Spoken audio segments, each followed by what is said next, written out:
अद्य बुधवासरः अथवा सौम्यवासरः आषाढ कृष्ण द्वितीया दिनांक 5 जुलै 2023 पतंजली योगसूत्र वैराग्य मूकं करोति वाचालं पंगुं लंघयते गिरिं यत्कृपातमहं वन्दे परमानन्दमाधवम् अपि स्वशक्त्या तपसि प्रवर्तसे शरीरमाद्यं खलु धर्मसाधनं कनिष्ठिकाधिष्ठितकालिदासो यदुक्तवान् तदहमत्र वक्ष्ये उद्दिष्टमायुर्वेदस्य स्वस्थस्य स्वास्थ्यरक्षणम् आतुरे रोगमुक्तिश्च द्वयमेतत् प्रयुज्यते योगशास्त्रे धुना किन्तु न तस्य प्रयोजनम् द्वयोर्मोक्षप्राप्तिः स्यात् योगो मोक्षप्रवर्तकः स्वास्थ्यञ्च रोगमुक्तिश्च मोक्ष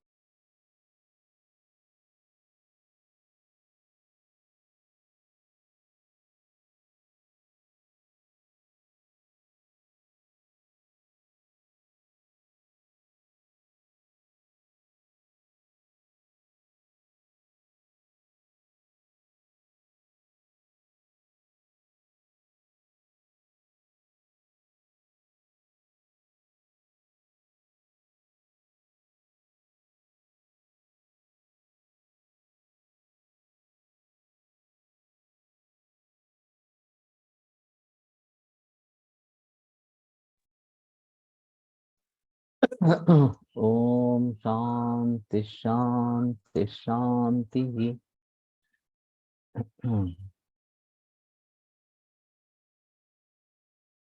प्रथमोऽध्यायः समाधिपादः। अथ योगानुशासनं योग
काय ते सारखं डिस्कनेक्ट होत आहे तिथनं। आता मी जिओचं लावून बघितलंय। अभी मेरी आवाज आ रही है? Hello have sound okay Yes, ठीक। sir. Yes, sir. हाँ। योगश्चित्तवृत्तिनिरोधः तदा द्रष्टुस्वरूपे एव स्थानं वृत्तिसारूप्यमितरत्र वृत्तयः पञ्चतयः क्लिष्टाः प्रमाणविपर्ययविकल्पनिद्रास्मृतयः प्रत्यक्षानुमानागमाः प्रमाणानि विपर्यय मिथ्याज्ञानम् अतद्रूपप्रतिष्ठं शब्दज्ञानानुपाति वस्तुशून्यो विकल्पः अभाव प्रत्ययालम्बना वृत्तिर्निद्रा अनुभूत विषया संप्रमोषः स्मृतिः अभ्यासवैराग्याभ्यान्तन्निरोधः तत्र स्थितौ यत्नोऽभ्यासः स तु दीर्घकाल सत्कारा सेवितो दृढभूमिः दृष्टानुश्रविक विषय वितृष्णस्य वशीकारसंज्ञा वैराग्यम् तत्परं पुरुषख्यातिर्गुणमैतृष्ण्यम् वितर्क विचारानंदा स्मिता रूपानुगमात् संप्रज्ञातः विराम प्रत्याभ्यास पूर्व संस्कार शेषोन्यः भव प्रत्ययो विदेह प्रकृतिलयानां श्रद्धा वीर्य स्मृति समाधि प्रज्ञा पूर्वक इतरेषां तीव्र संवेगानाम् आसन्नः मृदुमध्याधिमात्रत्वात् ततोपि विशेषः ईश्वर प्रणिधानात् वा क्लेशकर्म विपाकाशैरपरामृष्टः पुरुष विशेष ईश्वरः तत्र निरतिशयं सार्वज्ञ बीजं स पूर्वेषामपि गुरुः कालेनानवच्छेदात् तस्य वाचकः प्रणवः तज्जपस्तदर्थभावनं ततः प्रत्यक्केतनाधिगमोऽप्यन्तराया भावश्च व्याधिस्त्यान संशय प्रमादालस्या विरतिभ्रान्तिदर्शनालब्धभूमिकत्वानवस्थितत्वानि चित्तविक्षेपास्ते अन्तरायाः दुःखदौर्मनस्य अङ्गमे जयत्व श्वासप्रश्वासा विक्षेपसह भुवः तत्प्रतिषेधार्थम एकतत्वाभ्यासः मैत्री करुणा मुदितोपेक्षाणां सुख दुःख पुण्य विषयाणां भावनातश्चित्त प्रसादनं प्रच्छर्दन विधारणाभ्यां वा प्राणस्य विषयवती वा प्रवृत्तिरुत्पन्ना मनसस्थिति निबंधनी विशोका वा ज्योतिष्मति वीतराग विषयं वा चित्तं स्वप्न निद्रा ज्ञानालंबनं वा यथाभिमुत ध्यानाद् वा परमाणु परम महत्वान्तोऽस्य वशीकारः क्षीणवृत्तिरभिजातस्यैव मणेर् ग्रहीतृग्रहण ग्राह्येषु तत्सततञ्जनता समापत्ति तत्र शब्दार्थ ज्ञान विकल्प संकीर्णा सवितर्का समापत्ति स्मृति परिशुद्ध स्वरूप शून्यवार्थ मात्र निर्भासा निर्वितर्का एतयैव सविचारा निर्विचारा च सूक्ष्म विषया व्याख्याता सूक्ष्म विषयत्वं आलिंग पर्यवसानं ता एव सबीज समाधि निर्विचार वैशारद्याध्यात्म प्रसादः ऋतंभरा तत्र प्रज्ञा श्रुतानुमान प्रज्ञाभ्याम अन्य विषया विशेषार्थत्वात् तज्ज संस्कारोन्य संस्कार प्रतिबंधि तस्यापि निरोधे सर्व निरोधात् निर्बीज समाधि इति पतंजलि विरचिते योग सूत्रे प्रथम समाधि पादः द्वितीयोऽध्यायः साधन पादः तपस्वाध्यायेश्वर प्रणिधानानि क्रियायोगः समाधि भावनार्थः क्लेशतनुकरणार्थश्च अविद्यास्मिता राग द्वेषाभिनिवेशाः क्लेशाः अविद्या क्षेत्रम् उत्तरेषां प्रसुप्ततनु विच्छिन्नोदराणाम् अनित्या शुचि दुःखानात्मसु नित्य शुचि सुखात्मक ख्यातिरविद्या दृग्दर्शन शक्तियोर एकात्मते वास्मिता सुखानुशयी रागः दुःखानुशयी द्वेषः स्वरसवाहि विदोषोऽपि तथा रूढ़ो विनिवेशः ते प्रतिप्रसव हेया सूक्ष्मः ध्यान हेया तद्वृत्तयः क्लेशमूलः कर्माशय दृष्टादृष्टजन्म वेदनीयः सतिमूले तद्विपाको जात्यायुर्भोगाः तेल्लाद परिताप फला पुण्य हेतुत्वा परिणाम ताप संस्कार दुःखैर्गुण वृत्ति विरोधाच्च दुःखमेव सर्वं विवेकिनः हेयं दुःखम् अनागतं द्रष्टुदृश्ये संयोगो हे हेतुः प्रकाश क्रिया स्थितिशीलं भूतेन्द्रियात्मकं भोगापवर्गार्थं दृश्यं विशेषा विशेषलिंगां लिंगमात्रा लिंगानि गुणपर्वाणि द्रष्टा दृश्यमात्र शुद्धोऽपि प्रत्ययानुपश्यः तदर्थ एव दृश्यस्य आत्मा कृतार्थं प्रतिनष्टमप्यनष्टं तदन्य साधारणत्वात् स्वस्वामी शक्त्या स्वरूपोपलब्धि हेतु संयोगः तस्य हेतुरविद्या तदभावात् संयोगाभावो हानं तदृशे कैवल्यं विवेक ख्यातिरविप्लवा हानोपायः तस्य सप्तधा प्रान्तभूमिः प्रज्ञा योगांगानुष्ठानात् अशुद्धिक्षय ज्ञान दीप्तिरा विवेक ख्यातेः यम नियम आसन प्राणायाम प्रत्याहार धारणा ध्यान समाधयो अष्टामंगानि अहिंसा सत्यास्तेय ब्रह्मचर्या परिग्रहा यमाः जाति देश काल समयानवच्छिन्नाः कारहोमा महाव्रतम् शौच संतोष तपस्वाध्यायेश्वर प्रणिधानानि नियमाः वितर्क बाधने प्रतिपक्ष भावनम वितर्का हिंसादया कृतकार्तानुमोदिता लोभ क्रोध मोह पूर्वका मृदु मध्याधिमात्रा दुःखाज्ञानानंत फला इति प्रतिपक्ष भावनम अहिंसा प्रतिष्ठायां तत्सिन्धनो वैरत्यागः सत्य प्रतिष्ठायां क्रियाफलाश्रयत्वम् अस्तेय प्रतिष्ठायां सर्वरत्नोपस्थानम् ब्रह्मचर्य प्रतिष्ठायां वीर्यलाभः अपरिग्रह स्थैर्य जन्म कथनता संबोधः शौचात् स्वांगजुगुप्सा परैर संसर्गः सत्वशुद्धि सौमनस्यैकाग्रेन्द्रिय जयात्मदर्शन योग्यत्वानि च संतोषात् अनुत्तम सुखलाभः कायेन्द्रिय सिद्धिरशुद्धि क्षयात् तपसः स्वाध्यायात् इष्टदेवता संप्रयोगः समाधि सिद्धिरीश्वर प्रणिधानात् स्थिरसुखमासनं प्रयत्न शैथिल्यानंत समापत्तिभ्यां ततो द्वन्द्वानभिघातः तस्मिन् सति श्वास प्रश्वासयोर्गतिविच्छेदः प्राणायामः बाह्याभ्यंतर स्तंभ वृत्तिर्देशकाल संख्याभि परिदृष्टो दूर सूक्ष्मः बाह्याभ्यंतर विषयाक्षेपी चतुर्था ततः क्षीयते प्रकाशावरणम धारणासु च योग्यता मनसा स्वविषया संप्रयोगे चित्तस्वरूपानुकार इवेन्द्रियाणां प्रत्याहारः ततः परमावश्यते इन्द्रियाणाम् इति पतंजलि विरचिते योगसूत्रे द्वितीय साधनपातः। ओके।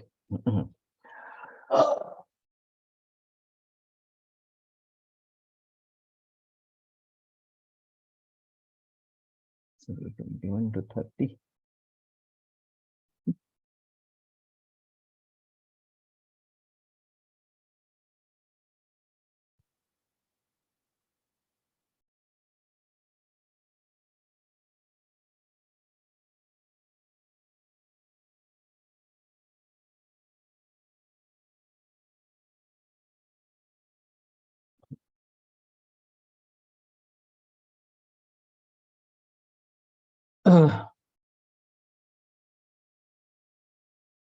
इंद्रियों का विषय से अगर संयोग होता है तो अनुकूल वेदनीय सुख और प्रतिकूल वेदनीय दुख ये निसर्ग नियम है। इससे ये बात स्पष्ट होती है कि ये बात ऊपर जो विवेचन किया है उससे स्पष्ट होती है। जीवों के वासनों के अनुसार उसको जो प्राप्त हुआ स्थूल देह है उसका रक्षण और पोषण जिस प्रकार से अन्न से होगा उसी प्रकार के अन्न से रसना का संयोग अगर हो जाता है तो अनुकूल वेदनीय सुख होता है। और जिस प्रकार के अन्न से देह का पोषण नहीं होने वाला उस अर्थात किंवा उसको अपाय होगा अथवा उसका नाश होगा, इस प्रकार का अन्न का रसना से अगर संयोग होता है तो प्रतिकूल वेदनीय दुख होता है। इन अनुकूल और प्रतिकूल संवेदनीय सुख दुखों के जरिए योग्य अन्न के तरफ प्रवृत्ति और अयोग्य अन्न से निवृत्ति इस प्रकार की निसर्ग की योजना है। इसके जरिए सभी जीवों के पिंडों का शरीरों का पोषण रक्षण होता रहता है। वैसे देखा जाए तो यावै सा मूर्ति है अजायतान्नम वै तत्। इस श्रुति के अनुसार सर्वमूर्त पदार्थ अन्न रूप ही है। किंतु वासना भेद के अनुसार प्राप्त होने वाले भिन्न भिन्न पिंड उनके दृष्टि से एक एक का जो अन्न है वो दूसरे के लिए विष हो सकता है। हम ये भी देखते हैं कि जो एक के लिए मल है वो दूसरे के लिए खाद है। वनस्पति प्राणियों का मल मूत्र ये इनके लिए एक अच्छा खाद है पेड़ पौधों के लिए। और पेड़ पौधों से जो फल वगैरह निकलते हैं वो मनुष्यों का खाद्य इस प्रकार का है। इस स्थिति में पिंड के योग्य इस प्रकार के अन्न से ही रसना का अगर संयोग होता है तो अनुकूल वेदनीय इस प्रकार की सुख संवेदना होकर उस अन्न का ग्रहण किया जाता है और उससे उस पिंड का रक्षण पोषण होता और उसी पिंड के लिए जो अयोग्य है इस प्रकार के अन्न से प्रतिकूल संवेदना निर्माण हो जाती है और उसका अस्वीकार या त्याग हो जाता है और इससे जरिए उस पिंड का ह्रास या नाश चल जाता है। तो इसी के जरिए मांसाहारी जो है वो घास नहीं खाते और तृणाहारी जो है वो मांस नहीं खाते। मानवों की इंद्रिया शक्ति मनुष्य निसर्ग का ही एक हिस्सा है और इसमें भी ये सभी प्रकार होते हैं। किंतु इसमें और भी कुछ प्रकार होते हैं जिनकी कुछ वैशिष्ट्य इस प्रकार के हैं।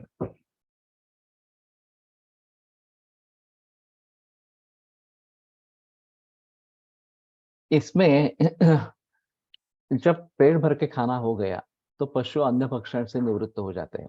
कई दफा ये दिखाया जाता है कि सिंहों का पूरा पूरा परिवार बैठा है, तृप्त है और हिरण उनके इर्द गिर्द घूम रहे हैं। उनको भी मालूम है कि ये हमला नहीं करने वाले, यह भी तृप्त है और सिंहों की भी मालूम है ये घूम रहे हैं, ठीक है मुझे कोई ऐतराज नहीं है, अभी मुझे उनको खाने की इच्छा नहीं है। तो पेट भरने के बाद पशु निवृत्त हो जाते हैं लेकिन आदमी निवृत्त नहीं होता। और वो ज्यादा खाकर बीमार हो जाता है। ये प्रायण आहार वैषम्याद अजीर्णम जायते नृणाम तन्मूलो रोग संघाता तद्विनाशाद विनश्यति। आहार के वैषम्य से अजीर्ण निर्माण होता है और उसके जरिए रोग संघात इस प्रकार का निर्माण होता है। तद विनाशाद विनश्यति, अजीर्ण का नाश होने से उस रोग संघात का भी नाश इस प्रकार का हो जाता है। और इस प्रकार अन्न की जो स्थिति वही अन्य इंद्रियों के बारे में है।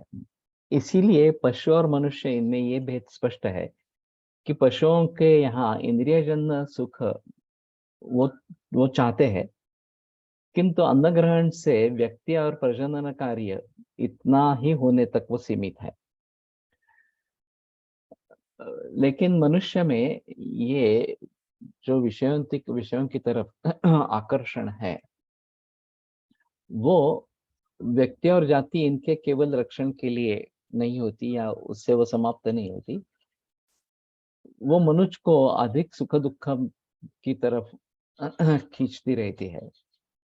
किंबहुना ऐसा भी कह सकते हैं कि मनुष्य की इंद्रिय सुख के तरफ जो आसक्ति है वो निसर्गतः व्यक्ति और ज्ञाति इनके रक्षणार्थ यद्यपि है, तथापि वो कभी कभी इतनी बढ़ जाती है कि उसके जरिए उस व्यक्ति का ही नहीं तो समाज का भी नुकसान इस प्रकार का हो जाता है।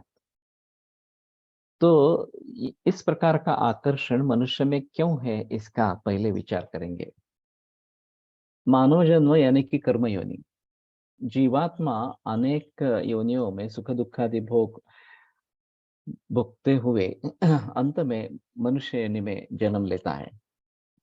मनुष्य जन्म तक का प्रवास निसर्ग नियम के अनुसार होता रहता है और उसमें जीव की इच्छा अथवा सहेतुक प्रयत्न इनका संबंध नहीं रहता। वो केवल रख, खुद का रक्षण पोषण इतना हो, इतने इतने तक ही वो सीमित इस प्रकार का रहता है।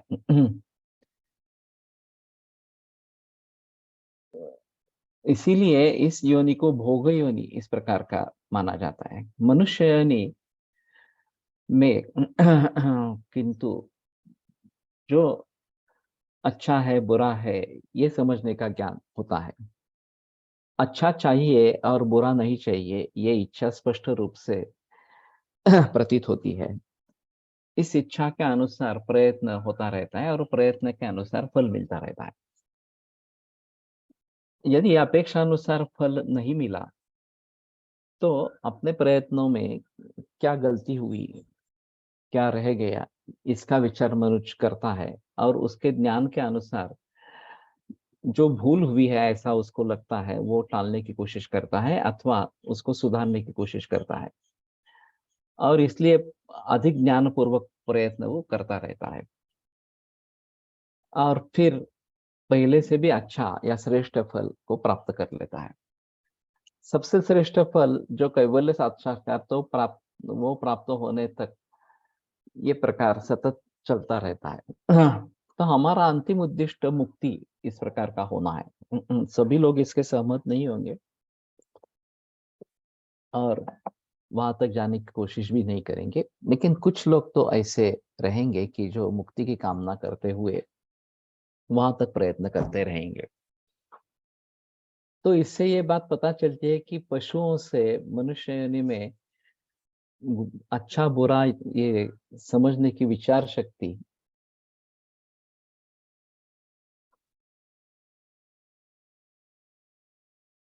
कार्य कारण भाव का ज्ञान, ये दो बातें अधिक है और उनके सहायता से अपना उद्दिष्ट और वो प्राप्त करने के साधन वो समझ में लेता है और उन साधनों के सहाय से इष्ट प्रयत्न करके अपने साध्य को प्राप्त कर लेता है।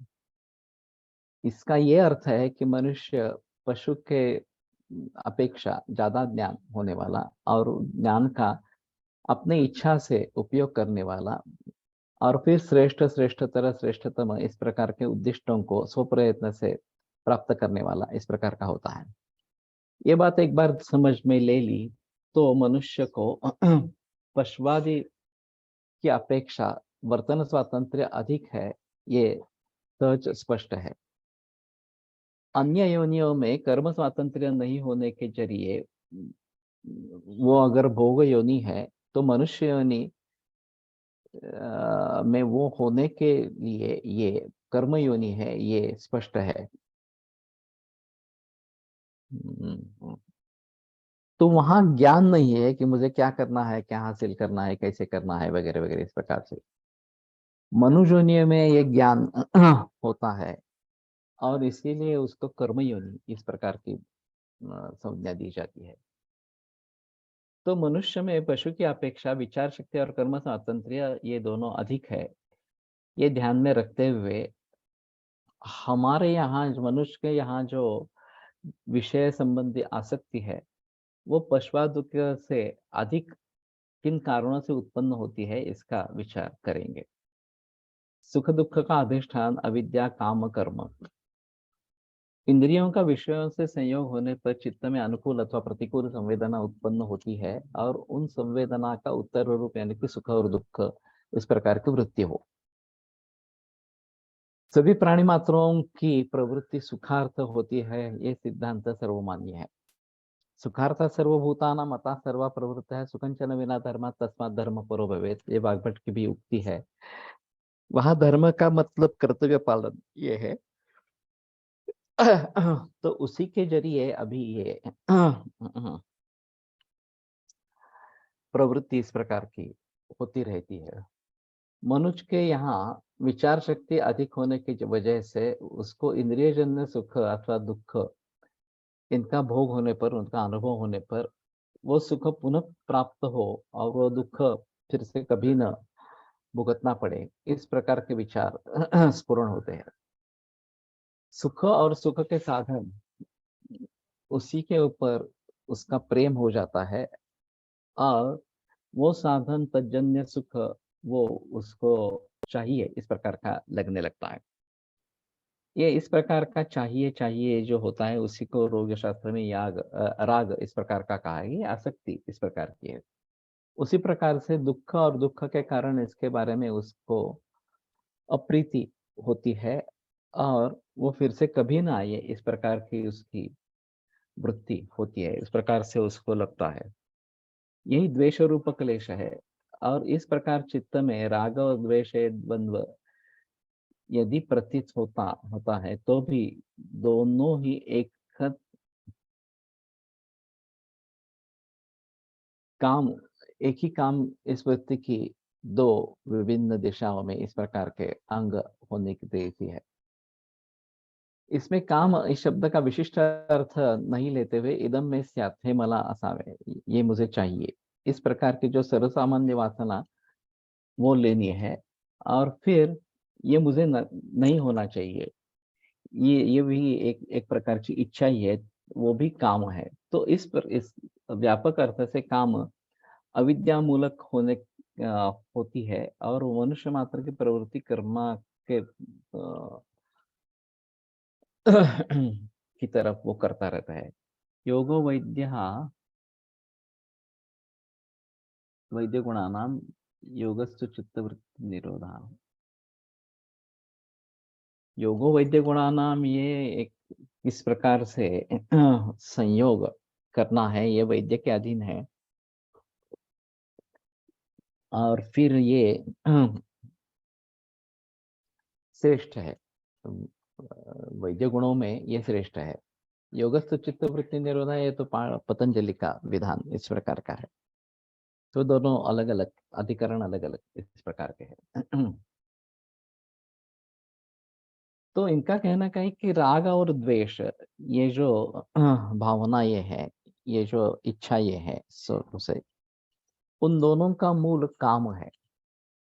राग भी एक पॉजिटिव काम वासना है और द्वेष भी एक निगेटिव ही सही लेकिन वासना है इस प्रकार से, या इच्छा इस प्रकार की है। चरकाचार्य ने जो कहा है कि इष्ट से अलाभात लाभाचा अनिष्ट से, अगर इष्ट चीज जो है वो हमें प्राप्त नहीं हुई और जो अनिष्ट चीज है वो प्राप्त हो गई, इसमें चकार से इष्ट चीज प्राप्त होने पर भी हमें दुख होता है, इस प्रकार से मानस विकार होते हैं। ये एक प्रश्लेष चक्रपाणि ने निकाला है। तो कुछ भी हमें प्राप्त होता है, चाहे वो जो हम चाहते हैं वो प्राप्त होता है, चाहे जो न चाहते हैं वो भी प्राप्त होता है, तो दुःख होता है। अंतिमतः शुरू में जिस चीज़ को हम चाहते हैं उससे सुख होगा, उसमें कोई संदेह की बात नहीं है। लेकिन वैसे देखा जाए तो सुख आंतरिक ही है। हम समझते हैं कि इन भावों पर मेरा सुख निर्भर है। मुझे अगर कार है, मेरे पास कार होगी तो मुझे सुख मिलेगा। मैं अगर विमान से प्रवास करूँगा तो मुझे सुख होगा वगैरह। लेकिन ये सभी सुख के साधन है, सुख नहीं है। इनके ज़रिए प्राप्त होने वाला जो है वो सुख है। अब ये सुख ये नहीं होते हैं तो नहीं होता है, इसलिए सर्वम आत्मवशम सुखम सर्वम परवशम दुःखम इस प्रकार की व्याख्या की गई है। अगर आज मेरे पास कार नहीं है तो मुझे दुःख होगा, ये इसलिए परवश हो गया इस प्रकार से। लेकिन आत्मा तो मेरे साथ सदैव ही है। मैं आत्मा में लीन हो जाता हूँ तो आत्मा आनंद स्वरूप है तो मुझे आनंद होगा, सुख होगा। तो ये आत्मवश इस प्रकार का ये सुख है, ये रियली सुख है। तो इन सभी का कहना है कि ये राग द्वेष मूलक इस प्रकार की जो इच्छाएं हैं उनसे दूर हो जाए, ये आसक्ति कम कर दे और फिर हम जो कर्म करेंगे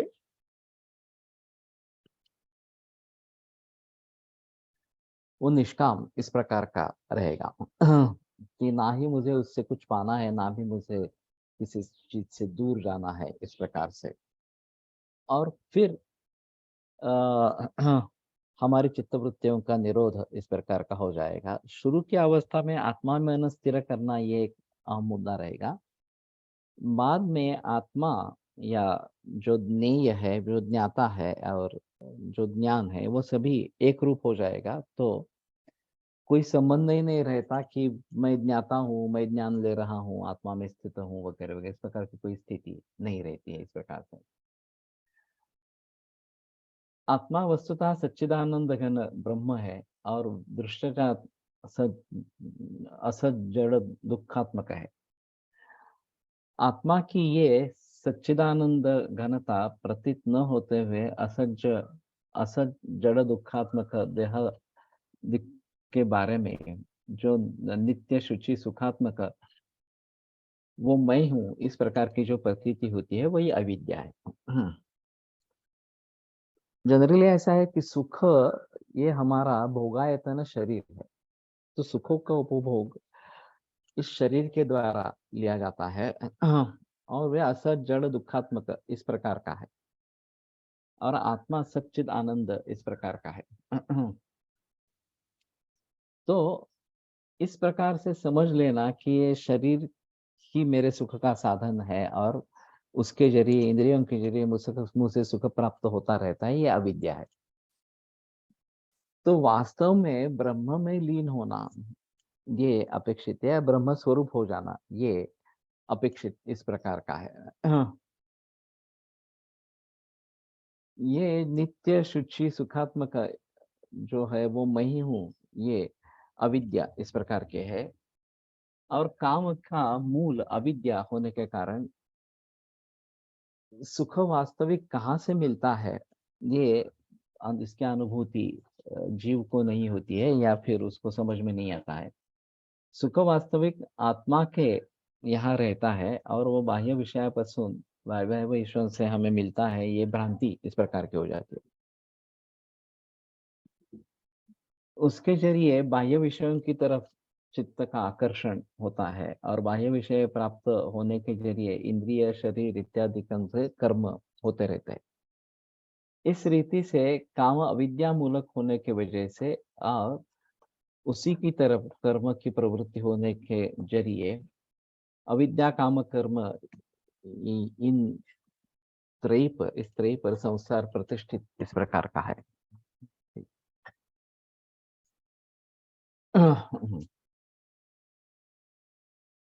तो वैसे देखा जाए तो हमें सच क्या है ये पता होना जरूरी है। हम समझते रहते हैं कि इसी में मेरा सुख है और वो पाने की कोशिश करते रहते हैं। और न मिले तो दुख प्राप्त होता है, और मिले तो आसक्ति बढ़ती है। तो इस तरीके से हम उसमें आसक्त इस प्रकार के हो जाते हैं, सुख पाना दुख का त्याग करना इस प्रकार से, और उसी दिशा से प्रयत्न करते रहते हैं। ये अहमुद्दा इस प्रकार का है। इसका तात्पर्य अर्थ ये है कि इंद्रियों का विषयों से संयोग अनुकूल संवेदनीय और इसलिए सुख, और प्रतिकूल संवेदनीय इसलिए दुख, इस प्रकार का निसर्गता से होता है। यह अनुकूल या प्रतिकूल संवेदनीयता अनुकूल विषयों का ग्रहण और प्रतिकूल विषयों का त्याग करवा के व्यक्ति पिंड का रक्षण करती है और प्रजनन कार्य से जाति का रक्षण करती है।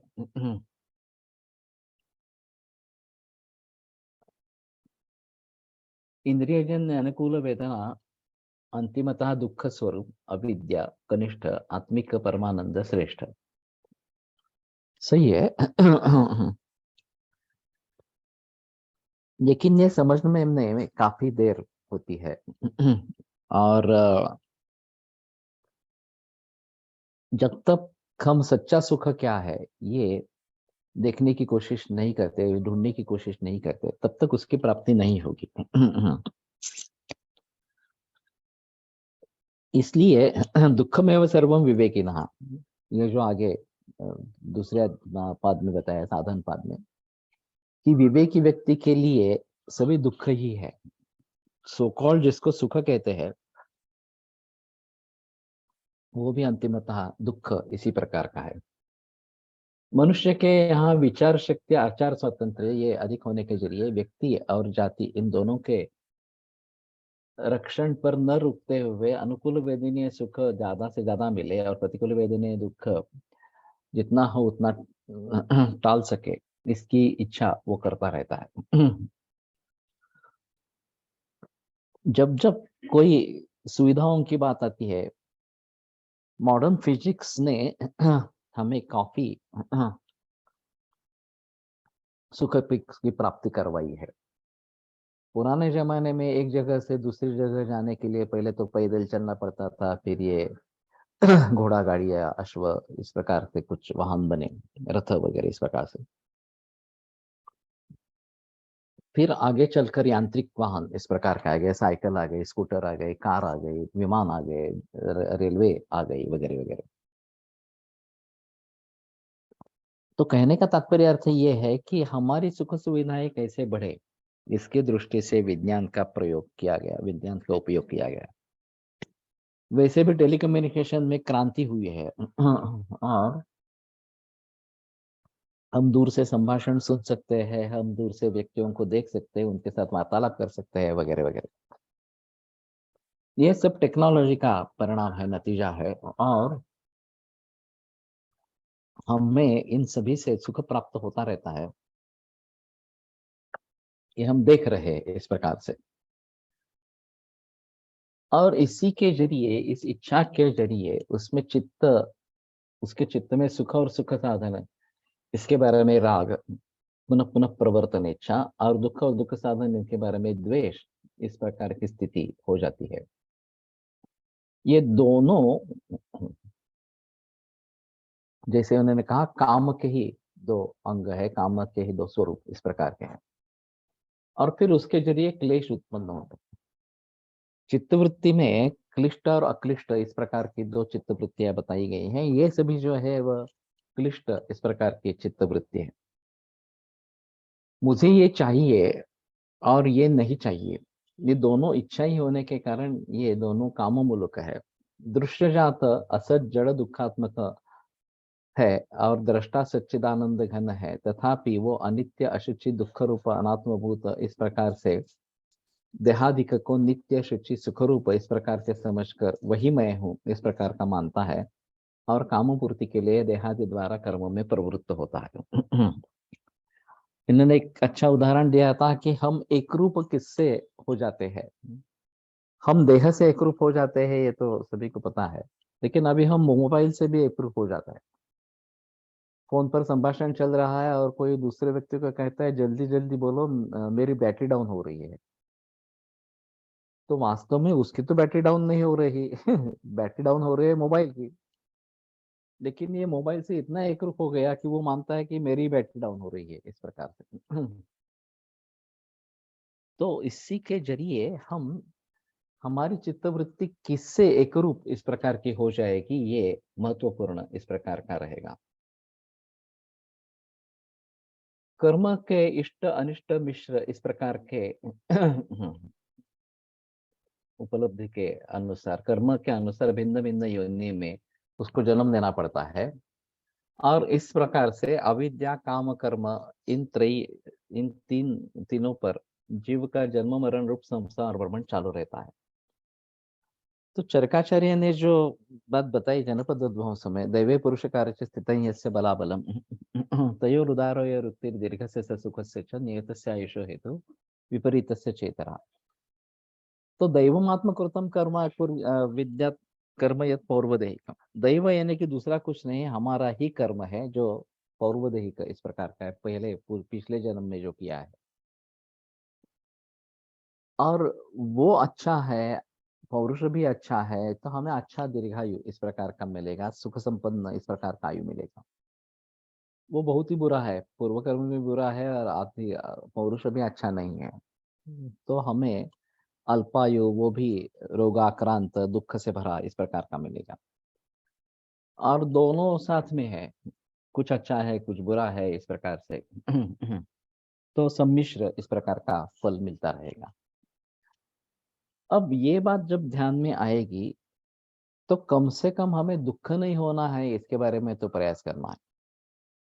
आगे वाला जन्म न हो ये बेहतर ऑप्शन है, अगर मिले तो दुखदायक न हो ये उससे अच्छा है, और जो मिले वो सुखदायक हो ये आगे की कामना इस प्रकार की रहेगी। और फिर इन भावनाओं से पाप पुण्य की संकल्पना जुड़ी गई है। तो परोपकार पुण्याय पापाय परपीड़नम, दूसरों को उपकार करना ये पुण्य के लिए कारण होता है और परपीड़ा जो है वो पाप के लिए कारण हो जाती है। तो इन बातों को ध्यान में रखते हुए कम से कम पापाचरण से तो दूर रहे, पुण्याचरण करे, दूसरे की सहायता करे तो अच्छा है। फिर भी यह बात होती है कि हमें अगला जन्म चाहिए या नहीं चाहिए। तो अगला जन्म चाहिए ही नहीं इस प्रकार से, सुख दुख की कोई अपेक्षा ही नहीं है इस प्रकार से, तो निष्काम कर्मयोग करना जरूरी इस प्रकार का होगा और जिस कर्म से कोई फल निर्माण नहीं होगा उसी प्रकार से वो करना पड़ेगा।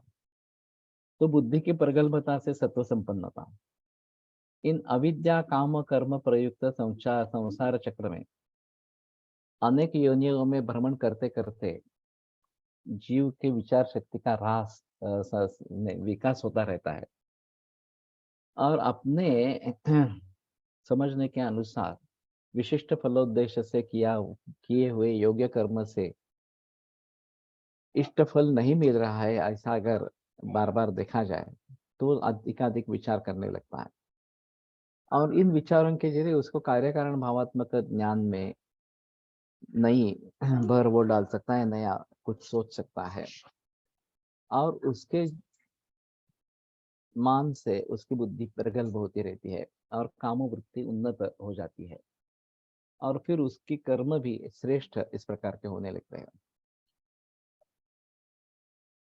ये प्रकार अनेक जन्मों के जरिए होता रहता है और जीवात्मा के सुख के बारे में एक क्रांति धीरे धीरे होती रहती है। जीव भाव के इस अविकसित अवस्था में इंद्रियों का विषयों से होने वाला संबंध जहाँ अनुकूल वेदनीय के जरिए सुखाव इस प्रकार का होता है, वही सुख जहाँ प्रतिकूल वेदनीयत्व में दुख, वो दुख ऐसा उसको लगता रहता है और इसलिए इंद्रिय जन सुख दुख प्राप्त करने के लिए अथवा टालने के लिए वो प्रयत्न करता रहता है। तो सुखार्था सर्वभूतानां मता सर्व प्रवृत्तयः सुखंचन विना धर्म तस्मात् धर्म परो भवेत्, कि सुख के लिए ही सभी प्रवृत्तियां इस प्रकार की होती रहती है। और सुख क्या है, तो जनरली लोग इंद्रियजन्य सुख को सुख मानते हैं इस प्रकार से। वो वास्तव में सुख है या नहीं है, ये बड़ा विवाद्य प्रश्न है। और उस समय में वो हम अगर हमें सुख लग रहा है, फिर भी दीर्घ दृष्टि से देखा जाए तो वो सुख नहीं है, ये महत्वपूर्ण इस प्रकार का रहेगा। तो उसका जीवन व्यक्ति पिंड तक ही सीमित इस प्रकार का रहता है। उसमें सामाजिक जीवन अथवा बुद्धिग्राह्य सुख उसकी कल्पना नहीं होती। और जैसे जैसे बुद्धि प्रगल्भ होती है, वैसे वैसे वैयक्तिक जीवन का लोप होकर उसके जीवन को सामाजिक स्वरूप प्राप्त होने लगता है। और सुख दुख के कल्पना में मानसिक यानी कि बुद्धिग्राह्य सुख दुख ये अधिक हो जाता है इस प्रकार से। तो त्याग की भावना एक अहम चीज इस प्रकार की है। मेरे पास ज्यादा है तो मुझ में त्याग की भावना होनी ही चाहिए। लेकिन मुझे मेरे पास कुछ भी नहीं है, फिर भी जो भी कुछ है वो मैं त्याग करना चाहता हूँ, ये उससे बड़ी श्रेष्ठ इस प्रकार की भावना है। और सामान्य रूप से हम कहेंगे कि अरे इस प्रकार से त्याग करेंगे तो अगर मुझे आगे जरूरत पड़ेगी तो मैं कैसे करूंगा, मुझे दुख झेलना पड़ेगा। और इसलिए संचय की प्रवृत्ति या परिग्रह की प्रवृत्ति इस प्रकार की होती रहती है। और फिर उसी में अटक जाते हैं। मैंने गोंदवलेकर महाराज के बारे में सुना था, मालूम नहीं है कितना सही है गलत है इस प्रकार से, कि उन्होंने निर्णय कर लिया कि वो तीर्थ यात्रा के लिए जाएंगे इस प्रकार के अपने माँ के साथ। तो माँ ने कहा कि ये घर में ये है वो सब देखना है, तो मैं नहीं आ पाऊंगी तुम्हारे साथ इस प्रकार से। तो उन्होंने घर पे तुलसी पत्र रख दिया। लोगों को कहा आपको जो लेना चाहिए वो लेके जाइए इस प्रकार से। तो घर पूरा लूटा गया। तो उन्होंने माँ को कहा अब तो कोई तुम्हें चिंता नहीं है ना, घर में क्या है, कैसे करना है, क्या करना है, चलो अब हम तीर्थ यात्रा के लिए चलते हैं। इस मानसिक स्थिति को प्राप्त करना बहुत ही मुश्किल काम है। हम हमारी छोटी छोटी चीजों को भी छोड़ना नहीं चाहते हैं, तो ये इतना बड़ा घर वगैरह सभी जो है वो सब छोड़कर निकल जाना इस प्रकार से, ये काफी मुश्किल इस प्रकार का मामला है। तो बुद्धि की प्रगल्भता जैसे जैसे बढ़ती है, तो इन मानसिक सुख दुखों की महती इतनी बढ़ जाती है कि इसके आगे इंद्रियजन्य विषय सुख जो है वो तुच्छ हो जाते हैं। और मानसिक सुख प्राप्त करने के लिए या दुख टालने के लिए इंद्रियजन्य सुखों का अत्यंतिक त्याग करने के लिए किंवा व्यक्तिपिंड का नाश होने तक किसी भी प्रकार के देह दुख के लिए वो तैयार हो जाता है, आनंद से तैयार हो जाता है। ये भी एक अजीब बात इस प्रकार के, जिसको बाकी लोग दुख समझते हैं, वो उसके लिए आनंद की अनुभूति इस प्रकार की देने वाला इस प्रकार का होता है। उपड़ेकर महाराज फलटन में एमबीबीएस डॉक्टर, प्रैक्टिस थे एमबीबीएस की, एलोपैथी की। फिर एक दिन गुरु उसको मिलने के लिए आए और कहा कि तुम्हें मेरे साथ चलना है। तो सभी छोड़ के उनके साथ चले गए, पीछे उनके पीछे।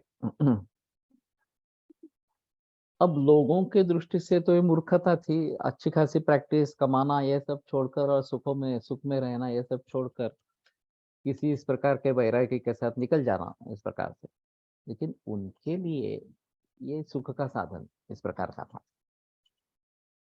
तो किसको क्या सुख लगता है, ये एक अलग बात इस प्रकार की रहेगी।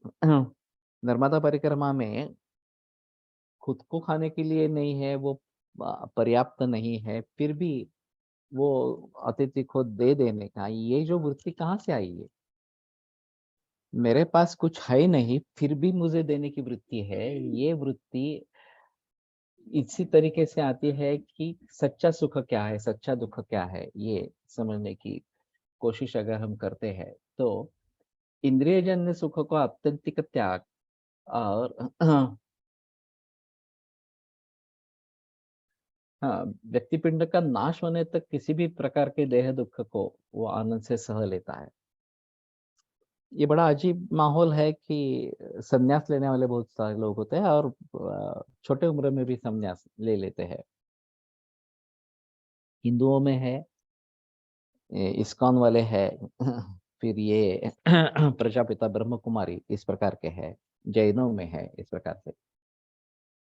और सभी सुखों का त्याग करके दुख युक्त इस प्रकार के जीवन के लिए तैयार हो जाते हैं। आसक्ति विरहित होना ये इसमें एक महत्वपूर्ण इस प्रकार का होता है। तो मेरा परिवार, मेरे मित्र, मेरे सगे सवेरे वगैरह वगैरह, इनसे मुझे आसक्ति है। मेरा जो कुछ सुख है वो सभी सुख छोड़ के इस प्रकार के संन्यास अवस्था में प्रवेश करना, ये आ- आसान बात बिल्कुल ही नहीं है। लेकिन इस प्रकार के करते रहते हैं। काफी उदाहरण जैनों में तो काफी उदाहरण इस प्रकार के पाए जाते हैं।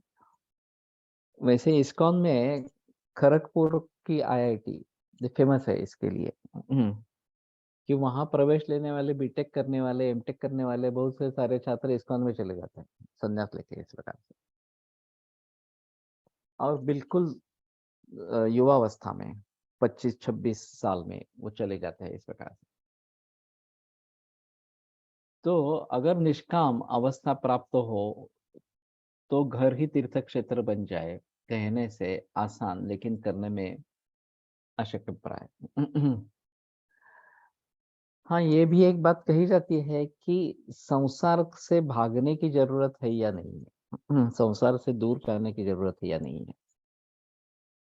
संसार में रहते हुए भी हम अनासक्त हो सकते हैं इस प्रकार से। और जिनको वास्तव में इस प्रकार से बाहर निकलना ही है, ब्रह्मचर्य, ये संन्यास आश्रम और वानप्रस्थाश्रम और फिर बाद में संन्यास आश्रम, वो एक अलग इस प्रकार का रहेगा। लेकिन कई लोग ऐसा मानने वाले हैं कि ऐसा कुछ करने की जरूरत नहीं है, हम घर में भी बैठकर रहकर संन्यास अवस्था प्राप्त कर सकते हैं। सिर्फ इसमें आसक्ति छूटने का संबंध है। आसक्ति अगर छूट जाती है तो कोई प्रॉब्लम नहीं रहेगा। लेकिन आसक्ति के बिना सुख नहीं है। जो हम तात्कालिक सुख इस प्रकार का मानते हैं वो आसक्ति के बगैर नहीं है।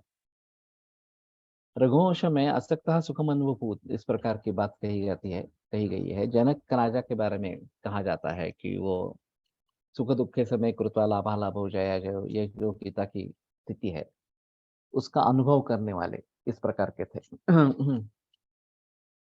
तो असक्तः सुखम अन्वभूत एक कॉन्ट्राडिक्टरी लगता है कि आसक्ति नहीं है तो सुख कैसे होगा। लेकिन वहां पे बताया है कि आसक्तः सुखम अन्वभूत इस प्रकार से। तो कहने का तात्पर्य अर्थ ये है कि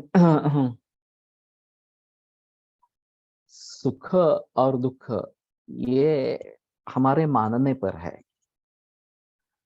और सुखों के कारणों को अगर हम सुख समझेंगे तो बड़ी भूल इस प्रकार की होगी। सुख के साधन केवल साधन है, सुख अलग ही है इस प्रकार से। उन साधनों के बगैर भी सुख प्राप्त हो सकता है और साधन होते हुए भी सुख नहीं होता है। ये दोनों चीजें दिखाई देती है। नहीं तो सभी अमीर लोग बहुत सुखी होने चाहिए थे, वैसा तो बिल्कुल नहीं है। उल्टा गरीब लोग अच्छा सुखी है इस प्रकार से। तो ये बात इसमें होती रहती है। इस प्रकार से जीवात्मा इंद्रिय सुख में रममाण होने के लिए जो पाशवी अवस्था है, उस अवस्था से मानसिक सुख दुख में संचार करने के लिए मानवीय अवस्था तक धीरे धीरे पहुंचता रहता है। पूर्व जन्म कृत वासना इतके अनुसार गृहस्थ या सन्यासी बनतो बनते हो तो ये दोनों है एक्चुअली। गानू सर कहा करते थे, मालूम नहीं है, किसी अंग्रेजी ऑथर के जरिए, every soul has a capacity to liberate.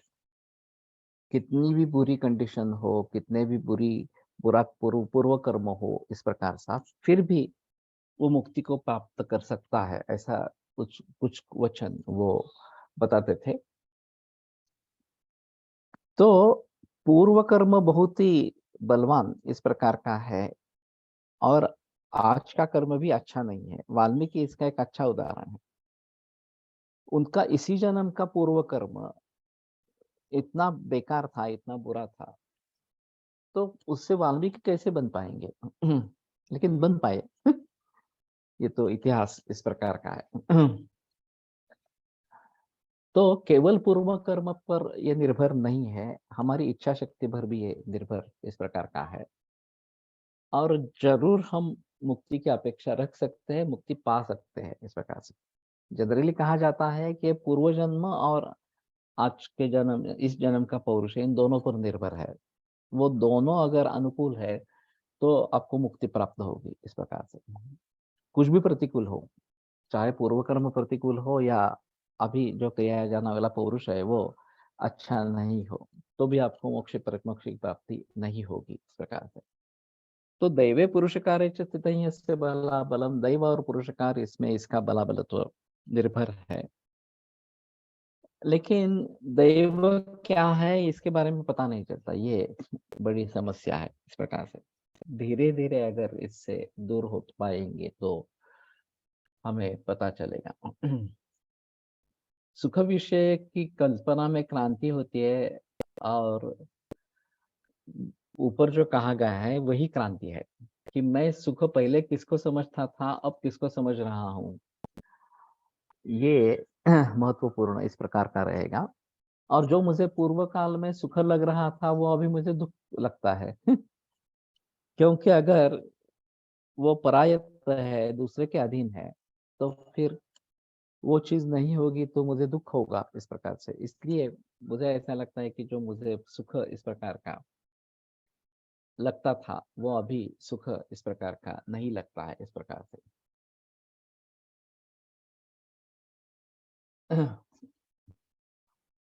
पहले पाशवी अवस्था में इंद्रियजन्य सुख दुख में जीव सभी से आसक्त इस प्रकार का होता है। तो इस मानवीय अवस्था में इंद्रियजन्य सुख दुख, इसमें मनोमय सुख दुख वो और डाल देता है। और जैसे मानवीय जीवन विशुद्ध होता जाएगा उस प्रकार से उसका पाशवी जीवन जो है, केवल इंद्रिय सुख में रत होना, ये जीवन संकुचित होने लगता है, और फिर इंद्रिय सुखों का त्याग सहजतया हो जाता है। उसके बुद्धि में देव धर्म इत्यादि तात्विक कल्पनाओं का प्रादुर्भाव और विकास होने लगता है। सुख के लिए बाह्य जगत की तरफ दौड़ने वाले चित्त वृत्ति अंतर्मुख होने के लिए जो सत्व संपन्नता चाहिए वो उसके बुद्धि में उत्पन्न हो जाती है। तो कहने का तात्पर्य अर्थ ये है कि ये उत्क्रांत अवस्था इस प्रकार से होगी। शुरू में इसमें मुक्ति की इच्छा हो सकती है, बाद में मुक्ति की इच्छा भी नहीं होती है, कुछ इच्छा ही नहीं रहती। काम ये जो है उससे पूर्णतः अलिप्त इस प्रकार के हो जाते हैं। तो ये हम आगे इसके जरिए बढ़ सकते हैं। तो ये एक अहम इस प्रकार का मुद्दा रहेगा। ठीक है, आज रुकते हैं और ये धन्वंतरी का जाप और फिर बाद में ओंकार ये कर लेते हैं। ओम धन धन्वंतरये नमः। ओम धन धन्वंतरये नमः। ओम धन धन्वंतरये नमः। ओम धन धन्वंतरये नमः। ओम धन धन्वंतरये नमः। ओम धन धन्वन्तरये नमः। ॐ धन्वन्तरये नमः। ॐ धन्वन्तरये नमः। ॐ धन्वन्तरये नमः। ॐ धन्वन्तरये नमः।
ॐ शान्ति शान्ति शान्तिः।